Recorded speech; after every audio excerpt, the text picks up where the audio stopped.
What's poppin', guys? Breaking another banger for you guys. Today I'm doing a song som died that day. It's another horror one.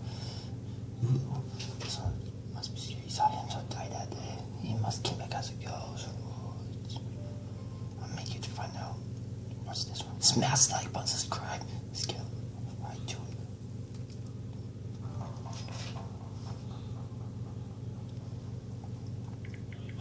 So, where should I begin my story?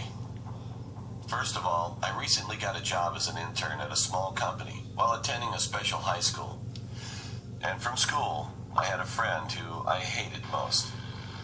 He always spread false rumors, making my friends turn on each other, and never was sorry for what he had done wrong. Well, he was already a celebrity at that time. But this dude and I eventually got a job at the same company. Because I had the complete opposite character of him, we had a lot of fights at school. However, after I came into the company, I tried to control myself as much as I could, and understand him no matter how much he said stupid things. My friends ended up calling me Buddha. But the incident eventually happened 2 weeks after my first day at work. I can't tell you the specific details to protect the company's privacy, but his mouth was absolutely a disaster. Our school teachers had to come to the company. We both had to have a face-to-face talk with the executive director, and we even had a call from the education office. I got so angry. I couldn't bear this stupid situation anymore. I ran down to the first floor material storehouse, confirmed that there were no people, and spat out all kinds of curses calling out his name. Shit, I'm gonna blow off your head, you son of a... But it was the biggest mistake of my life. The warehouse used to be a place where people didn't come very often. But when I looked back casually, he was there. He was just staring at me. My heart was pounding, and I felt like my head all stopped. Holy crap. There was a bleak silence between us, and I could feel that awkwardness in my bones. But soon he just turned around and then went out of the warehouse. Feeling sorry, I thought he got hurt feelings, so I followed him. I called his name several times, but he never looked back. I just walked down the hall. At first, I felt sorry, of course, but come to think of it, it was literally all his fault, and he had a responsibility to fix this problem. So why should I apologize to him while being ignored by him? All of a sudden, I started to be outraged at him. I stopped there and I screamed at his back. He suddenly stopped walking, and at that moment, I was like, oh shit. You know, we're still working for the same company right now, and I can't make a mess of my plans in just 2 weeks. So I apologized to him to ease the mood by calling my friend's name again. Then he turned his head slowly, and, oh, well, I still can't forget that creepy memory until right this moment, writing about this incident. To tell the truth, I'm about to go crazy. His neck slowly turned toward... Oh. So it adds. No plans tonight? Spend time with someone new. Chat, live stream, and listen with Spoon. No. Toward me. You can believe it or not, his body was standing still in the same position, his neck? but only his neck slowly began to turn. A loud crunch sounded in the hallway, as if his neck bone had broken, and I just watched it, blankly. He was staring at me with his mouth closed, and his neck turned slowly and slowly. Damn, that's close. As he turned his neck, the skin around his neck began to twist, and when he finally turned around for about a turn and a half, his skin tore with a tremendous sound. The blood rose like a fountain, and his neck dropped on the floor with a loud thump. Then his head rolled towards me and stopped at the tip of my foot. Looking down, I could see his head showing with all his teeth, and he was smiling brightly at me.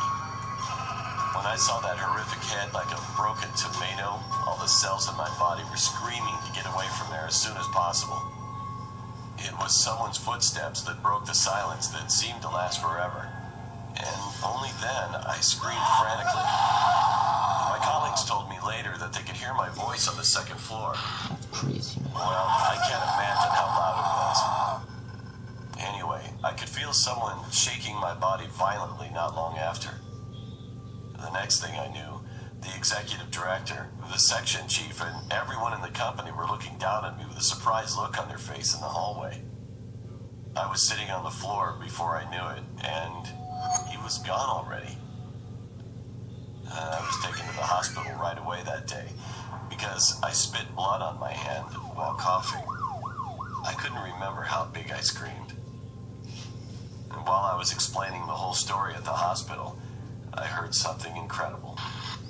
One of my colleagues told me that my friend was working in his place at the time, and he was even so busy that he never came down to the warehouse on the first floor. I couldn't believe it. Eventually, I took a week off from work and got a psychiatric consultation. 5 days have passed since then. I heard that he was dead. On the 5th day, the director came in early in the morning and opened the door of the company as usual. While he was working in the office on the second floor, he heard a loud bang in the hallway. And when he went outside, he found my friend had hit his head on the marble floor, and it was all smashed. He died just like that. Later, when the director checked the CCTV at the police station, he found that my friend quietly climbed the stairs while he went into the office and closed the door. He just stared downwards for Arby's new Market Fresh wraps.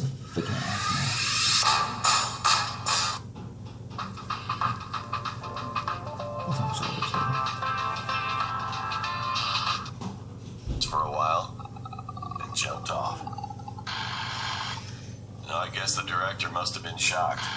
He eventually had to go to a psychiatrist for a while. When I came back to the company, there was only silence inside the company, which was unusual. Anyway, I was just playing with my cell phone while I was writing this, and I just got a call from the chief. He asked me if I came down to the first floor on Saturday morning while I was on my alternate work. I was working on the second floor in the first place, and I couldn't go down to the first floor until lunchtime. So I told him I didn't. But then he said something strange. He was smoking in the outdoor parking lot that day. Then he suddenly turned his head toward the warehouse window on the first floor. He said that I was standing inside and staring at him quietly in the dark warehouse. He continued to say that I looked at him for a while and then disappeared. At first, he didn't want to say anything hasty, but he finally called me thinking about my friend who died a few days ago. Well, to be honest, I'm in a panic right now. I've calmed down to some extent, but I'm still scared. There's something I didn't reveal while writing earlier. I remembered it just now. When I'd seen my friend's fallen head that day, I actually saw the face coming toward me. It was neither my executive director nor the section chief. It was me. I could see my body walking toward me with only my head turned back. So, the reason I screamed was not that I saw my friend's fallen head. I screamed at myself. My parents have gone on a trip right now, so there's nobody in my house right now. Now, what should I do?